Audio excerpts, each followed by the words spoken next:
சவுண்டா பேசுங்க சார்.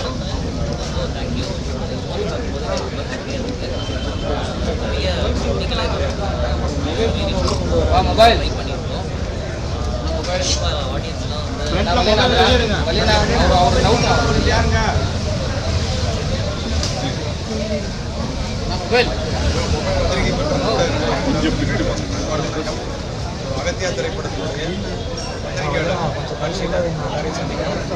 படம் முடிஞ்சு வெளியே வரும்போது உலகத்திலையும் நம்மளுடைய கைகளிலும் கொடுத்த அந்த மிகப்பெரிய நம்பிக்கையும் உற்சாகமான புன்னகையும் மேலும் எங்களை வந்து ரொம்ப நிறைவாக்கியிருக்கு.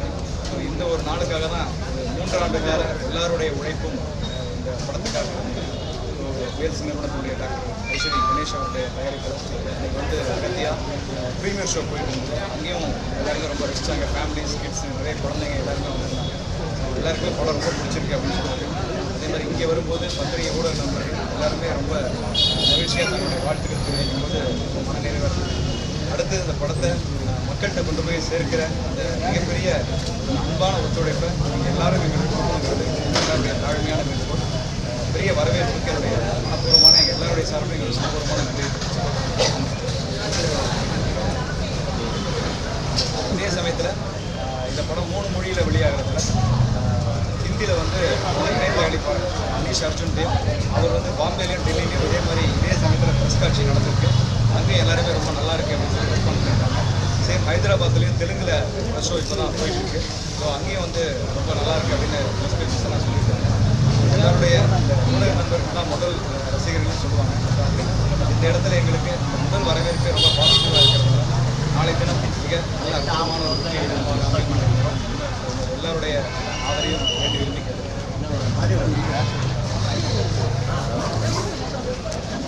இங்கே வந்திருக்கும் அனைவருக்கும் என்னோட உண்மையிலே ரொம்ப சந்தோஷமாக இருக்குது.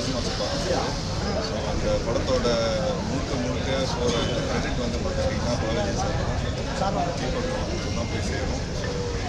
ஸோ இந்த படத்தில் வந்து பாலாஜி சார் வந்து டைரக்டராக மட்டும் இல்லாமல் ஒரு கதை ஸ்டோரி ரைட்டராக மட்டும் இல்லாமல் ஒரு ஆர்ட் டைரக்டராக மட்டும் இல்லாமல் ஒரு மார்க்கெட்டிங் ஹெட் மட்டும் இல்லாமல் படத்தில் முழுக்க இன்னும் இப்போ இந்த ப்ரெஸ் மீட் பண்ணும்போது கூட அவர் வந்து லாஸ்ட் மினிட்ல கூட அந்த மெட்டீரியல் அமைச்சிக்கிட்டு அந்த தெரிஞ்ச லாஸ்ட் மினிட் வரைக்கும் சின்ன இந்த கரெக்ஷன்ஸ் மக்கள்கிட்ட போய் நல்லபடியாக போய் ரீச் ஆகணும்னு சொல்லி இந்த எஃபோர்ட்டோட இந்த படத்தை கொடுத்துருக்காரு.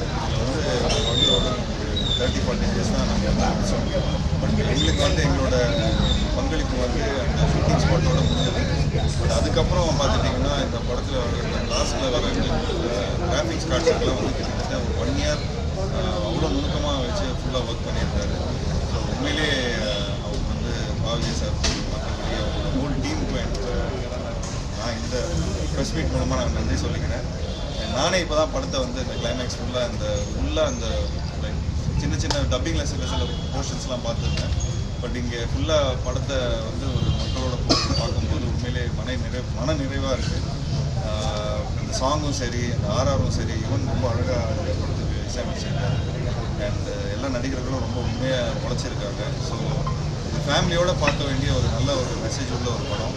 அதில் ஒரு பெஸ்ட்டான விஷயம் என்னென்னா இந்த சார் வந்து இந்த படத்தில் வந்து அந்த 7 கிரகங்கள் வந்து சேர்ற மாதிரி ஒரு விஷயம் வந்து படத்தில் வந்து எதாச்சியாக அமைஞ்சிருச்சு. ஸோ அதுதான் நாளைக்கு 28 அன்னைக்கு உண்மையிலே நடக்குது. ஸோ அது படத்தை வந்து பார்க்கும்போதும் இந்த நிகழ்வு நடக்கும்போதும் உண்மையிலே அது வந்து எங்களுக்கு ஒரு பெரிய பிளெஸிங்காக நான் நினைக்கிறோம். ஸோ ஐம் ஷுர் இந்த படம் வந்து என்னோட கெரியரில் ஒரு முக்கியமான ஒரு படமாக இருக்கும்.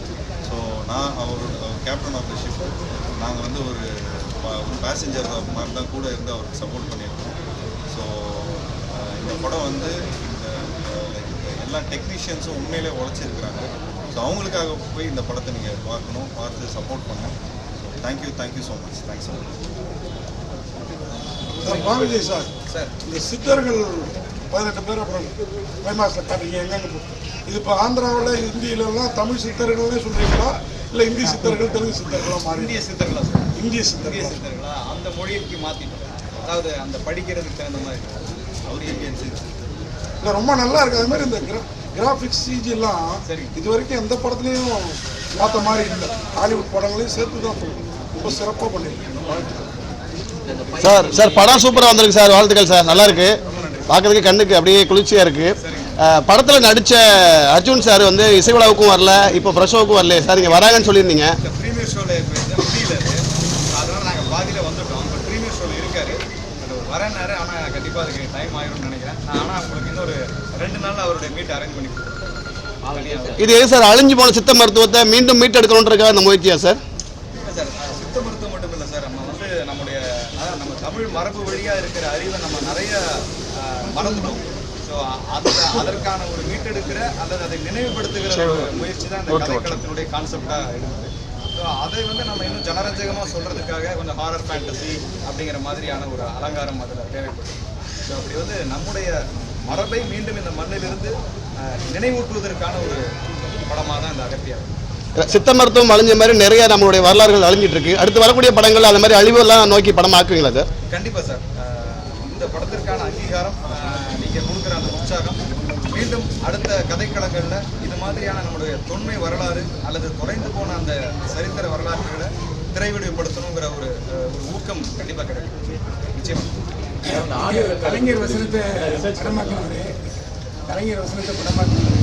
திருமூலர்னு அவங்கெல்லாம் நம்பாத ஒரு விஷயத்தை அந்த இயக்கத்திலிருந்து வந்து எடுத்துக்கிட்டு பாலா பாலா இந்த படத்துல பேப்பர்லயே காட்டியிருக்கீங்க. அது சும்மா புக்கு.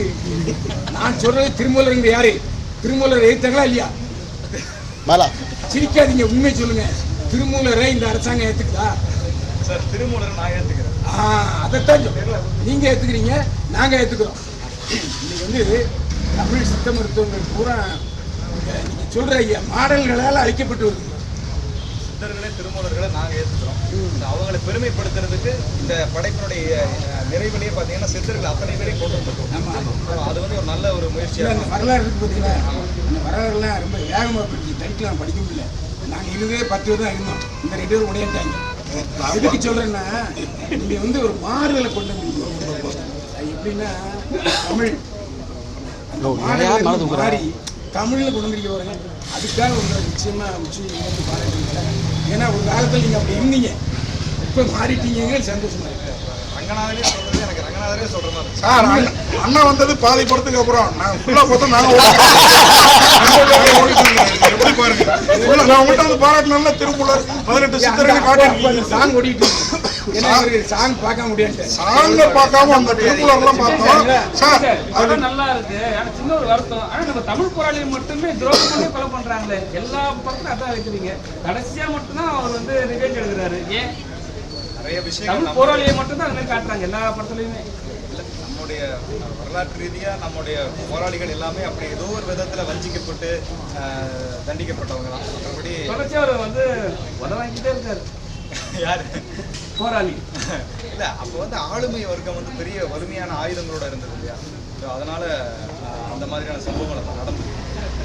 சார் டைரக்டர் சார், அதே மாதிரி சைவத்தை உயர்த்தி வைணவத்தை கொஞ்சம் தாழ்த்தி இருக்க மாதிரி தெரியுது. ராதாரவி கேரக்டர் வைணவம் தானே, சித்தர்கள் எல்லாம் சைவம். ஏதாவது உள்நோக்கம் இருக்கா? இல்லை மைனவர்களே இருக்காங்க சித்தர். நீங்க போய் கோயில பாருங்க. இந்த 18 சித்தர்களும் சைவம் தானே சித்தர் இருக்காங்க சார். இந்த 18 சித்தர்களும் சைவம் தானே? ராதாரவி கேரக்டர் 18 சித்தர்களே பாதி பேர் மைனவர். ஏன் பேசுறேன் அண்ணா? அப்படி வைக்க முன்னாடி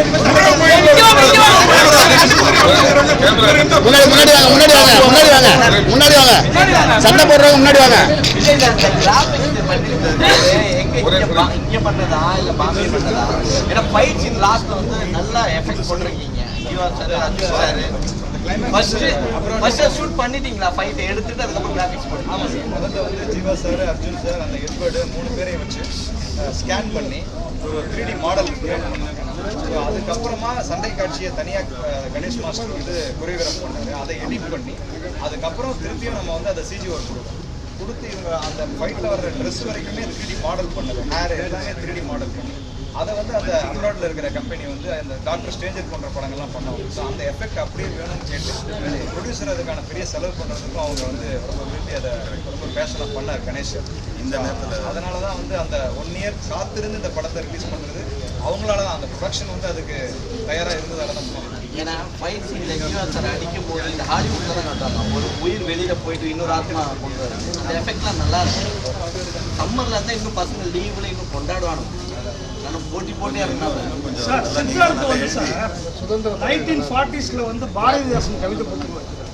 அந்த கலர் ரேப்பர் அந்த வெப் ஆஃப்செட் 1940s கிடையாது. அது லேட்டஸ்ட் மாடல் புக் மாதிரி இருந்தது அந்த புத்தகம். அந்த 1940s ஃபாரின்ல இருந்து எடுத்துன்னு அந்த கலர் சார் பாரதிதாசன் கவிதை எப்படி சார் பாடிதான் சார் அடிச்சாகணும். அது வந்து பார்த்தீங்கன்னா லேட்டஸ்ட் அந்த கலர் ரேப்பர் ஆஃப்செட் அந்த பிளாஸ்டிக் பிரிண்ட் 1940s கிடையாது. 40s சித்தார்த் வந்து அந்த புக்கை உள்ள வைக்கிறார். அந்த கலர் இருந்து எப்படி நினைச்சு வச்சேன் 1940ல கூடுமான வரைக்கும் நாங்கள் ரொம்ப பார்த்து பண்ணுவோம் சார். ஏன்னா ஆர்ட் டிபார்ட்மெண்ட் அது படிச்சுன்னு தெரிஞ்சது என்ன லேட்டஸ்ட் சில்க் ஆஃப்செட் ரேப்பர் பிரிண்ட்டை வந்து 40s வைக்கிறாருன்னு தோணுச்சு. ஏன்னா அர்ஜுன் சார் இறங்குற சீனில் பாண்டிச்சேரின்னு ஒரு சின்ன போர்டு வரும். அதை கவனிச்சிருப்பீங்கன்னு தெரியல. அந்த பாண்டிச்சேரியில் வந்து நாங்கள் பார்த்த ஆவணத்தில் பாண்டிச்சேரிக்கு வந்து ஒரு சிங்கிள் ஆறு தான் இருந்தது. அதுக்கப்புறம் ஒரு 3 நாளைக்கு முன்னால் ஒருத்தர் வந்து சொன்னாங்க இல்லை ஃப்ரெஞ்சு பீரியடில் அதை டபுள் ஆராக மாற்றி சொன்னாங்க. பிரிண்ட்டு கியூபுக்கு போயிடுச்சு. அதுக்கப்புறம் சிஜி கொடுத்து டபுள் ஆர் பண்ணி அதுக்கப்புறம் பண்ணோம். ஸோ கூடுமான வரைக்கும் எதுவும் அந்த சரித்திரத்தில் நம்ம வந்து சொல்லும்போது பிழை நேர்ந்துடக்கூடாதுங்கிறதுல ரொம்ப சிரத்தையாக தான் பண்ணோம். பட் அந்த நீங்கள் சொல்கிற பாரதிதாசன் கவிதை புத்தகம் ஒரு பழைய இடத்துல தான் எடுத்துகிட்டு வந்தோம். அது வந்து ஏதோ ஒரு லைப்ரரியில் தான் லேட்டஸ்ட் அந்த colour offset silk print rapper வந்து 1940s கிடையாது. ஷைனிங்காக தெரிஞ்சிருக்கும். ரொம்ப நல்லா இருந்தது சார். எண்டு கால் போடும்போது ஆடியன்ஸ் எல்லாம் வந்து படம் பிடிச்சி அடிச்சு வராங்க, வெளியே வராங்க. நான் முன்னாடி வெளியே வந்துட்டேன். அப்புறம் சாங் கொடுத்தா பாருங்க உங்களுக்கு அவ்வளோ நல்லா இருக்கு. ஏன் வேற ஏதாவது பண்ணிக்கலாம் சார்? ப்ரொமோஷன் சாங் கூட பண்ணலாம்னு நம்ம யோசிச்சோம். பட் அதுக்கான ஏன்னா இதை வெக்கணும்னே வச்ச மாதிரி ஆயிடுச்சு சார். ஸோ இந்த பாட்டை வந்து ரொம்ப அழகாக இருந்தது. அதனால் முடியும் போது அது ஒரு இன்னும் கொஞ்சம் கலர்ஃபுல்லாக இருக்கணுமே அப்படிங்கிறதால அதே ஒரு ஸ்டைலாக இருக்குல்ல. விஜய் சார் அந்த எண்டு கால் முடிச்சவங்க எல்லா ஆடியன்ஸ் வெளியே வந்துடுவாங்க. அதுக்கு தெரியலையே. ஃபர்ஸ்ட் அது நடுவில் தான் வச்சிருந்தாரு. அது கொஞ்சம் கதை வந்து நல்ல சாங் நல்லா இருக்கு, கலர்ஃபுல். அந்த லவ் சாங் அவர் கேட்டுருந்தாரு.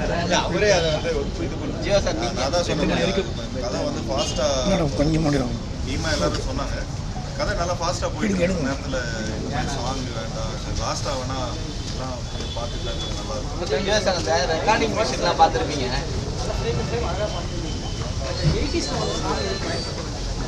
சார் அது எதுக்காக பண்ணோம்னா சார் அந்த செகண்ட் ஹாஃபில் பர்டிகுலர் அர்ஜுன் சார் போர்ஷனில் ஒரு பெரிய ஒரு 4 நிமிஷத்தில் நிறைய கதை சொல்கிறோம்.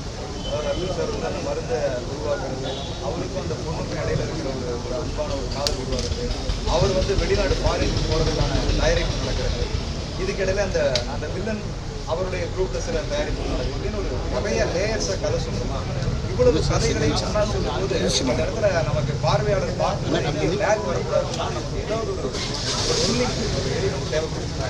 அப்போ அது வந்து ஒரு ராஜா சாருடைய பாட்டுங்கும் போது அது எல்லாருக்குமே ரொம்ப அதுவும் பழைய பாடல் அதோடைய 80s பாட்டு வந்து நம்ம ரொம்ப கரெக்ட் பண்ணுவோம். எனக்கு அந்த வரிகள் இருக்குது, அந்த எண்ணில் அந்த வரிகள் இருக்குது. அது இசை எவ்வளோ கங்கைமரன் சாருடைய அந்த லிரிக்ஸில் குறிப்பாக அதை கவனிச்சிங்கன்னா தெரியும். அது காதலியை நோக்கி பாடுற மாதிரியே இருக்காது, இயற்கையை பாடுற மாதிரியே இருக்கும். ஆனால் அது காதலிக்கு பொருத்தம்.